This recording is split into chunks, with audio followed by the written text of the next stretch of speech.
దేవుడికై పరిగెత్తాలి. ఎందుకంటే ఇక తర్వాత పరిగెడతానికి ఏమీ లేదు.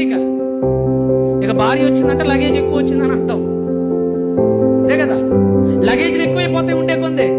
పెళ్లి కాకముందు ఫ్రీ, అప్పుడే పరిగెత్తు దేవుడి కోసం. అదే అన్నాడు ఇర్మియా, యవ్వనమున యెహోవా కాడి మోయుట నరుడికి ఎందుకు మేలు, ఫ్రీగా పరిగెత్తవచ్చు అప్పుడు.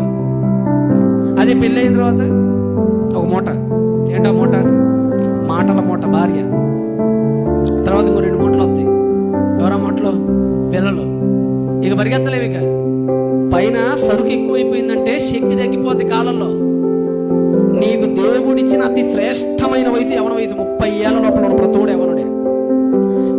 వివాహ వయస్సుకు దగ్గరున్న ప్రతివాడు యవ్వనుడే. ఇప్పుడే పరిగెత్తే బిడ్డ, ఎంత పరిగెత్తేస్తావో. నీ దేవుడి కోసం ఎంత చేస్తావు. యేసు చేసినట్టు చేసేయి. 33.5 ఏళ్ళు యేసు చేశాడండి ఈ లోకంలో. యుక్త కాలం అట ఆయన చేసిన కాలం. ఏ కాలం అట? యుక్త కాలం. అంత యుక్త కాలాన్ని ఆయన ఉపయోగించుకున్నాడు కాబట్టి ప్రపంచాన్ని మార్చేశాడు. ఆయన ప్రపంచాన్ని మార్చేశాడు.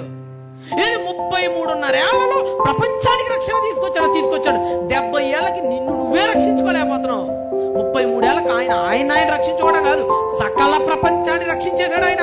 అంటే కాలాన్ని సరిగ్గా ఉపయోగించుకుంటే ప్రపంచానికి రక్షణ ఇవ్వచ్చు.